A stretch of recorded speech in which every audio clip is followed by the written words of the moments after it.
नमस्कार साथियों। आज मैं आपको 4.3 का पूरा इंट्रोडक्शन लेकर आया हूँ। ठीक है, ये मोस्ट इंपॉर्टेंट है। इसका एक क्वेश्चन याद रखना, फाइनल पेपर में आपका आता ही आता है। ठीक है, एनसीईआरटी के लिए भी और सीबीएसई क्लास 10th क्लास के स्टूडेंटों के लिए भी ये मोस्ट इंपॉर्टेंट एक्सरसाइज है। पहले इसका बेसिक करेंगे, उसके बाद मैं आपको इसके एक्स्ट्रा क्वेश्चन कराऊंगा। ठीक है, सबसे पहले याद रखना पड़ेगा आपको, इसमें आपको पहली चीज क्या पढ़नी पड़ेगी, विविध कर। विविध कर को इंग्लिश में क्या बोलते हैं, डिस्क्रिमिनेट। याद रखना, इसको किससे दर्शाते हैं अपन, डी से। याद रखना किससे, इसको डी से आप डिनोटेट करते हो, याद रखना पड़ेगा। तो विविध कर का फॉर्मूला क्या होता है, याद रखना क्या होता है, वी स्क्वायर माइनस 4ac। ये चीज आपको दिमाग में स्टोर तो याद रहेगा ना। डिस्क्रिमिनेट का फॉर्मूला क्या होता है, डी बराबर वी स्क्वायर माइनस 4ac होता है। फिर इसके बाद आपको याद रखना, पहले आपको इसका डी फाइंड करना पड़ेगा। डी के बाद आपको इसके क्या करना पड़ेगा, नेचर ऑफ रूट से निकालना पड़ेगा, यानी कि मूलों की प्रकृति। तो मूलों की प्रकृति के लिए आपको तीन चीज मोस्ट इंपोर्टेंट, ये तीन चीज आपको मालूम होना चाहिए। पहला याद रखना पड़ेगा, पहली चीज याद रखना, फर्स्ट का याद रखना पड़ेगा, बी स्क्वायर माइनस 4ac बड़ा है 0 का। याद रखना एक चीज याद रखना, मेरी less than greater than equal, इन इसकी एक प्रॉपर एक वीडियो पड़ी है चैनल पर, याद रखना। तो जरूर जाके उसको चैनल को जरूर देख लेना, उसमें चैनल में जाकर इस वीडियो को, तब आपको ये बेसिक पूरा क्लियर हो जाएगा। ठीक है, तो याद रखना ये आपके बड़े का साइन होता है, पहला नंबर। दूसरा आपको क्या याद रखना है, बी स्क्वायर माइनस 4ac छोटा है 0 के, सेकेंड नंबर। थर्ड नंबर क्या याद रखोगे आप, बी स्क्वायर माइनस 4ac बराबर है 0 के। ये तीन चीज आपको याद रखना पड़ेगा नेचर ऑफ रूट्स में। पहला याद रखना, जब बड़े वाले की बात होती है हमेशा याद रखना, जैसे डी का मान, जब आप इसको सॉल्व करोगे, डी का मान 48 आया, डी का मान आपका 16 आया, डी का मान कितना 8 आया। ये समझ जाना, अगर डी की वैल्यू आपकी पॉजिटिव आती है, क्या आती है, पॉजिटिव आती है, तो उसका नेचर क्या हो जाएगा, मूल क्या हो जाएंगे आपके, वास्तविक। याद रखना, मूल क्या हो जाएंगे, वास्तविक। मूल वास्तविक है। ठीक है, इंग्लिश में क्या लिखोगे, रियल रूट से लिखोगे, बस ओनली रियल रूट्स। ये आपको ध्यान रखना पड़ेगा। ठीक है, ये कब लिखोगे, जब आप डी की वैल्यू क्या आएगी, पॉजिटिव आएगी, तो आप क्या लिखोगे, नेचर क्या हो जाएगा, मूल वास्तविक है, रियल रूट्स हो जाएगा। उसके बाद इस पे आ जाओ। अब याद रखना, डी की वैल्यू आपकी कैसे आ गई, माइनस 48 आ गई, मतलब कोई सा भी नंबर हो, या माइनस का 6 आया, या डी की वैल्यू माइनस का 8 आया, काय में आया तुम्हारा, नेगेटिव में। अगर वैल्यू आपकी डी की वैल्यू नेगेटिव में आती है, तो आपका क्या लिखोगे, इसमें नेचर क्या लिखोगे, मूल वास्तविक नहीं है। याद रखना, मूल वास्तविक नहीं है, तो क्या लिखोगे, नो रियल रूट्स। ये आपको ध्यान रखना पड़ेगा। ठीक है, सेकंड याद रखना, सेकंड क्या लिखोगे, अब याद रखना, इसमें डी की वैल्यू जो रहेगी आपकी इक्वल आएगी। ठीक है, जैसे 8 इक्वल 8 आ जाएगी, या 0 इक्वल 0 आ जाएगी, या 16 इक्वल 16 आ जाएगी। मतलब वैल्यू कैसी आएगी, इक्वल, मतलब बराबर आएगी। ठीक है, तो इसमें क्या लिखोगे, मूल वास्तविक, क्या लिखोगे इसमें लाइन, मूल वास्तविक तथा बराबर। क्या लिखोगे, तथा बराबर। आया समझ में कि नहीं आया, इसमें क्या लिखोगे, real roots, real and equal roots. ठीक है, ये याद रखना, ये पूरा मैंने आपको पूरा बेसिक बता दिया है, ये याद है। तो पहले मैं इसका क्वेश्चन पूरा आपको एक्सप्लेन कर दे रहा हूं, इसके बाद मैं आपको क्वेश्चन समझाऊंगा। ठीक है, सबसे पहले क्या लिखा आपको, ये लिखा हुआ है कि द्विघात समीकरण। ठीक है, आपको इसमें क्या करना है, निम्न द्विघात समीकरण के मूलों की प्रकृति अपन को ज्ञात करना है। तो इंग्लिश में पढ़ देना, find the nature of roots. ठीक है, नेचर ऑफ रूट्स लिखा है। ठीक है, of the following quadratic equation. सबसे पहले अपन ये समझते हैं कि द्विघात समीकरण क्या होता है। ठीक है, क्वाड्रेटिक इक्वेशन आपकी याद रखना क्या होती है, ax square plus bx plus c बराबर क्या होता है, 0। ये चीज आपको दिमाग में फिट कर लेना है। ठीक है, ये आपकी क्या होती है, द्विघात समीकरण बोलते हैं इसको, और इंग्लिश में क्वाड्रेटिक इक्वेशन बोला जाता है। ठीक है, इससे पहले अपन इसको क्या करेंगे, कंपेयर करेंगे। ठीक है, उसके बाद क्या है, इसके नेचर ऑफ रूट्स, मतलब मूलों की प्रकृति निकालना। तो मूलों की प्रकृति निकालने को याद रखना, अगर डी की वैल्यू प्लस में आती है डी मतलब क्या हो जाता है, मैंने डिस्क्रिमिनेट मतलब विविध कर, अपन इसको विविध कर निकालना पड़ेगा। फिर डी की वैल्यू अगर माइनस आती है तो क्या होता है, फिर डी की वैल्यू आपकी इक्वल आती है तो क्या होता है। तो याद रखना जब पॉजिटिव आएगी तो हमेशा याद रखना आपका क्या मूल क्या हो जाएगा, वास्तविक। याद रखना क्या हो जाएगा, वास्तविक। ठीक है, अपन क्या लिखेंगे, रियल रूट्स। ये इसकी प्रकृति लिखना पड़ेगा। ठीक है, अगर माइनस आता है तो क्या लिखेंगे अपन, वास्तविक नहीं है। ठीक है, क्या लिखेंगे, वास्तविक नहीं है। क्या लिखेंगे इंग्लिश में, क्या लिखेंगे, नो रियल रूट्स। आया समझ में कि नहीं आया। उसके बाद अगर मान लो डिस्क्रिमिनेंट मतलब विविधकर की वैल्यू अगर इक्वल आती तो क्या लिखेंगे, तो अपन क्या लिखेंगे, मूल वास्तविक, वास्तविक तथा बराबर, वास्तविक तथा बराबर हैं। और इंग्लिश में क्या लिखेंगे, real roots, real and equal roots लिखेंगे। ठीक है, ये आपको ध्यान रखना। सबसे पहले अपन इसको ये बेसिक बता दिया मैं ना, अब इसका वन में लेके आ रहा हूं, इसका पहला क्वेश्चन किस प्रकार करते हैं वो बताऊंगा मैं आपको।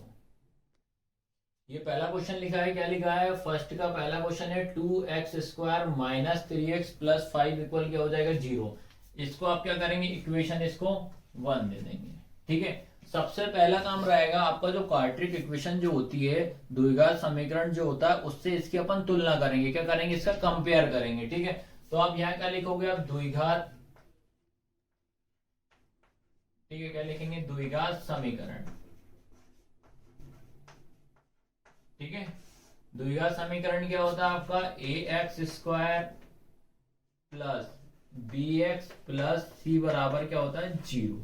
पहला काम तो ये रहेगा। इससे अपन को करना है ए बी सी की वैल्यू निकालना है। ठीक है, किसकी वैल्यू निकालना है, ए बी सी की। अब याद रखना आपको, ठीक है, इंग्लिश में क्या लिखोगे, क्वाड्रेटिक इक्वेशन इन कंपेयर लिख देना। ठीक है, या तुलना करने पे लिख देना। ठीक है, अब याद रखना कंपेयर में, याद रखना देखो x² वाला स्क्वायर वाला, तो ये देखो ऐसा कर देना, ये दिख रहा है आपको ये।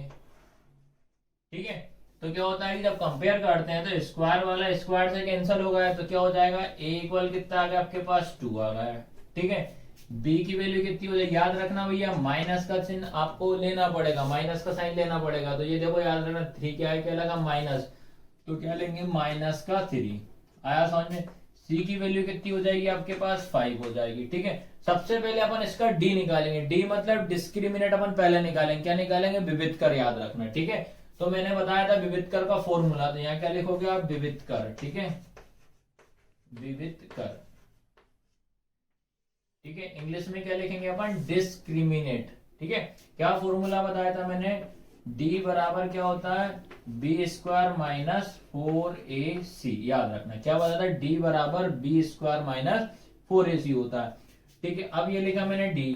अब अपन क्या करेंगे, वैल्यू पुट कर दो। b की वैल्यू कितनी है, -3, तो यहाँ क्या लिखूंगा, -3 का स्क्वायर, फिर ये वाला -4 का फोन। याद रखना अगर कोई भी साइन नहीं होता है तो उसको अपन इंटू का साइन मानते हैं, तो इनके बीच में क्या हो जाएगा, इंटू हो जाएगा। ठीक है, a की वैल्यू कितनी है, पहले इंटू लगा दो। a की वैल्यू कितनी है, 2 इंटू c की वैल्यू कितनी है, 5। ठीक है, फिर अपन क्या लिखेंगे, ये d इक्वल, अब याद रखना -3 का स्क्वायर लिखा है, तो याद रखना -3 का स्क्वायर जो लिखा है इसको अपन 2 बार लिखेंगे, -3 इंटू -3, फिर माइनस का साइन लगाया। अब क्या हो जाएगा, पहले इसका इंटू इसमें कर लो, जैसा भी करना चाहो। ठीक है, या इसका पहले इसमें कर लो, ये कितना हो जाएगा तुम्हारा, 4 दूनी कितना हो जाएगा, 8, 8 पंजे कितना हो जाएगा, 40, तो कितना आ गया, 40 आ जाएगा। ठीक है, फिर d बराबर आपका कितना हो जाएगा, इन दोनों का मल्टीप्लाई कर दो, माइनस माइनस क्या होता है प्लस, 3 3 से कितना हो जाएगा, 9, 9 माइनस कितना हो जाएगा, 40। ठीक है, अब याद रखना है 9 में से 40 नहीं जा रहा, तो अपन क्या करेंगे, 40 में से 9 माइनस कर देंगे, तो d की वैल्यू कितनी आ जाएगी आपके पास, माइनस का 31।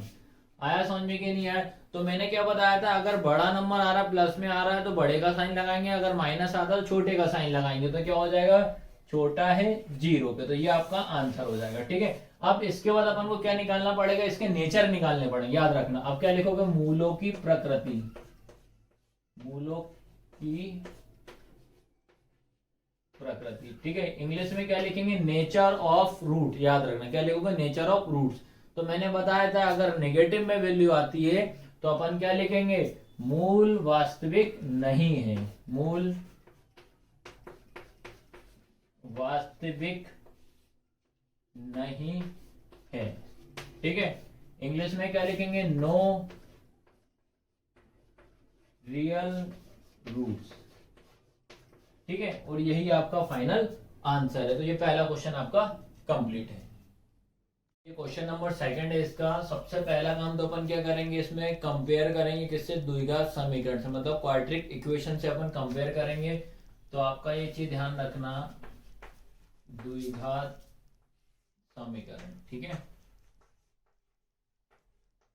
ये लिखा अपन ने। ठीक, क्या लिखा अपन ने, द्विघात समीकरण। द्विघात समीकरण क्या होता है, a x square plus b x plus c बराबर क्या होता है, 0 होता है। ठीक है, एकदम से बिल्कुल जीरो लेवल से मैं आपको ये बता रहा हूँ। ठीक है, ये चीज ध्यान रखना। अब देखो इसमें ये लिखा हुआ कंपेयर में ये। ठीक है, तो इससे क्या हो जाएगा, इससे कंपेयर करने में आपको इजी पड़ेगा। ठीक है, तो आपको याद रखना ए की वैल्यू कितनी हो जाएगी आपके पास 3। ठीक है, अब याद रखना बी की वैल्यू जो रहेगी ये पूरी रहेगी बेटा, ये पूरी की पूरी। ठीक है, विद साइन के साथ रहेगी। बी की वैल्यू क्या आएगी, -4√3 आएगी। ठीक है, उसके बाद सी की वैल्यू कितनी हो जाएगी, 4 हो जाएगी। ठीक है, अब ये एबीसी की जो वैल्यू निकाली वो अपन उठा के इसमें रख देंगे, डिस्क्रिमिनेंट। याद रखना विविधकर का जो फॉर्मूला आ रहा है उसमें रख देंगे। तो विविधकर लिखेंगे, यहाँ पे क्या लिखोगे आप, विविधकर। ठीक है, विविधकर लिखा। विविधकर का फॉर्मूला क्या होता है, डी बराबर क्या होता है, बी स्क्वायर माइनस 4ac। ये आपका क्या होता है, विविधकर का फॉर्मूला होता है। तो ये लिखा डी। अब अपन इसमें वैल्यू पुट कर देना। तो बी की वैल्यू कितनी है, ये लिखा।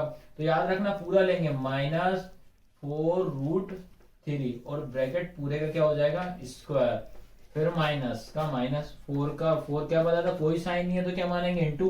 तो यहाँ इंटू मान लेंगे, यहाँ इंटू मान लेंगे। ए की वैल्यू कितनी आ जाएगी आपके पास 3 इंटू बी की, सी की कितनी हो जाएगी 4। ठीक है, आ रहा समझ में कि नहीं आ रहा। अब इसको मैं सॉल्व करना बता दे रहा हूँ। इसमें याद रखना जो भी नंबर आपको ब्रैकेट के अंदर होता है, समझ जाना उसकी सबकी पावर अपन को कितनी करना है, 2 करना है। ठीक है, सबकी पावर कितनी करना है, 2 करना है अपन को। तो ये चीज ध्यान रखना, अपन इसकी पावर भी कितनी करेंगे, 2, मतलब माइनस को 2 बार लिखेंगे। सेम अपन 4 को कितनी बार लिखेंगे, 2 बार लिखेंगे। उसके बाद ये चीज ध्यान रखना, √2 को भी कितनी बार लिखेंगे, 2 बार लिखेंगे। तो ठीक है, तो मैं यहाँ बता दे रहा हूं। तो माइनस माइनस मतलब क्या हो जाएगा आपका, प्लस हो जाएगा। ठीक है, तो प्लस के साइन को अपन नहीं लिखते। ठीक है, उसके बाद 4 × 4 हो जाएगा। तो 4 × 4 कितना हो जाएगा तुम्हारा, 16 हो जाएगा। ठीक है, 4 की घात 2 मतलब 4 × 4 4 चौक 16 हो जाएगा। ठीक है, ये आ गया समझ में। अब याद रखना माइनस को 2 बार लिखोगे तो माइनस माइनस प्लस हो जाएगा। 4 की घात 2 करोगे तो 4 चौक 16 हो जाएगा। यहाँ देखना, अब √3 जो लिखे इसको भी 2 बार लिखूंगा, √3 × √3। ठीक है, माइनस का माइनस हो जाएगा। ठीक है, अब क्या करो, इसका इंटू कर दो भैया। पहले इसका पहले 4 का 4 में कर दो, 4 चौक कितना 16 हो जाएगा, 16 दिए कितना हो जाएगा 48। तो अब इन तीनों का जब मल्टीप्लाई करोगे तो अब कितना आएगा, 48 आएगा। ठीक है, तो डी बराबर ये। फिर इसके बाद ये ध्यान रखना, यहाँ बता दे रहा हूँ मैं। तो डी इक्वल लिखेंगे अपन, ये लिखा 16 इंटू, अब याद रखना √3 का इंटू √3 में करेंगे तो ओनली कितना आएगा, 3 आएगा। तो अपन √3 इंटू √3 कितना लिखेंगे, 3 लिखेंगे। फिर माइनस कितना हो जाएगा, 48 हो जाएगा। ठीक है, तो d की वैल्यू कितना, इसका इंटू इसमें करोगे तो कितना हो जाएगा, 48 - 48। तो ठीक है, अब मैंने कहा दोनों नंबर जब सेम आते हैं तो आपका कौन सा होता है, नेचर। अब डायरेक्ट या तो एक तरीका होता है, आप डायरेक्ट माइनस करो, सिंपल तरीका। तो d की वैल्यू कितनी हो जाएगी, 0। अब याद रखना इसमें अपन क्या बताना है, इसका नेचर बताना पड़ेगा, यानी कि मूलों की प्रकृति बताना पड़ेगा। क्या बताएंगे, मूलों की प्रकृति। ठीक है, तो मूलों की प्रकृति क्या होती है आपकी, याद रखना हमेशा d का मान अपन क्या आ रहा है, बराबर, मतलब 0 आ रहा है, बराबर आ रहा है। तो क्या लिखोगे अब, मूल बराबर तथा, मूल बराबर तथा वास्तविक है, ये चीज आपको ध्यान रखना है। ठीक है, इंग्लिश में क्या लिखोगे आप, रियल रूट्स, रियल रूट्स। ठीक है, real roots and equal roots. ठीक है, तो ये क्वेश्चन पूरा एकदम से बिल्कुल बेसिक से मैंने बताया है, इसको जरूर आप देख लेना। ठीक है, इसका आज मैं क्वेश्चन ला रहा हूं थर्ड वाला। अब क्वेश्चन नंबर थर्ड आपका क्या लिखा है, 2x² - 6x + 3 = 0। सबसे पहला काम क्या करेंगे, इससे कंपेयर करेंगे, कहते हैं क्वाड्रेटिक इक्वेशन से द्विघात समीकरण से इसकी अपन पहले तुलना करेंगे, ठीक है। तो पहले क्या लिखोगे, नॉर्मल वही सिंपल क्वेश्चन है भैया, द्विघात क्या लिखेंगे अपन, समीकरण लिखेंगे, द्विघात समीकरण क्या होता है भैया, a x square plus b x plus c बराबर कितना होता है 0। कंपेयर कर दो, एबीसी का मान निकाल दो, ये देखा मैंने, ये ए वाला हो जाएगा, ये बी वाला हो जाएगा, ये सी वाला हो जाएगा। माइनस प्लस का थोड़ा ध्यान देना बस। तो ए बराबर कितना हो जाएगा आपके पास 2 हो गया, ठीक है। बी बराबर कितना हो जाएगा -6 हो जाएगा, सी बराबर कितना हो जाएगा 3 हो जाएगा। प्लस का चिन्ह कभी लगाते नहीं है, ठीक है। आया समझ में कि नहीं आया। अब उसके बाद क्या बताया था मैंने, विविध कर लिखेंगे। विविध कर का फॉर्मूला मतलब डिस्क्रिमिनेट, ठीक है। विविध कर क्या फॉर्मूला बताया था मैंने, डी बराबर बी स्क्वायर माइनस 4ac, ठीक है। आया समझ में कि नहीं आया। तो डी मतलब डिस्क्रिमिनेट होता है, तो ये डी की वैल्यू रहा, बी की वैल्यू कितनी है -6 का स्क्वायर -4 इंटू ए की वैल्यू कितनी 2 इंटू सी की वैल्यू कितनी है 3। अब याद रखना ब्रैकेट वाला नंबर जो भी ब्रैकेट के अंदर होता है उसकी पावर हमें 2 करना, तो इसका मतलब याद रखना माइनस, ये लिखा है माइनस को 2 बार लिखूंगा तो माइनस माइनस क्या हो जाएगा, प्लस हो जाएगा। फिर उसके बाद तुम्हारा 6 का स्क्वायर कर देंगे, तो 6 का कितना हो जाएगा 36 हो जाएगा, माइनस ये कितना हो जाएगा 4 दूनी 8 हो जाएगा, और 8 की कितना हो जाएगा 24 हो जाएगा। आ रहा समझ में कि नहीं आ रहा है। फिर उसके बाद अपन क्या करेंगे, उसके बाद ये क्या करेंगे अपन, इसको इसमें से माइनस कर देंगे। तो देखो आप, ये डी लिखा बराबर, अब 6 में से 4 जाएगा तो कितना बचेगा 2 बचेगा, 3 में से 1 जाएगा तो 3 में से 2 जाएगा तो 1 बचेगा, ठीक है। आया समझ में कि नहीं आया। अब ये निकल गया मेरा डी का मान, मतलब डिस्क्रिमिनेंट निकल गया। अब अपन को क्या बताना है, इसका नेचर बताना पड़ेगा, ठीक है। तो अपन क्या लिखेंगे, मूलों की प्रकृति, ठीक है, मूलों की प्रकृति। तो मूलों की प्रकृति याद रखना, जब डी का मान प्लस में आता है तो क्या होता है, मूल वास्तविक है, याद रखना। तो अपन क्या लिखेंगे यहां, मूल वास्तविक, मूल वास्तविक है। इंग्लिश में क्या लिखेंगे, रियल रूट्स, रियल रूट्स, ठीक है। ये क्वेश्चन आपका पूरा कंप्लीट हो गया। याद रखना फर्स्ट के मैंने तीनों क्वेश्चन आपको करा दिए हैं। वीडियो कैसी लगे लाइक शेयर सब्सक्राइब जरूर करें, और अधिक से अधिक बच्चों तक आपको शेयर करना है, ताकि जो बच्चे ऑफलाइन ना आ सके ताकि ऑनलाइन वो देख सकते हैं। धन्यवाद।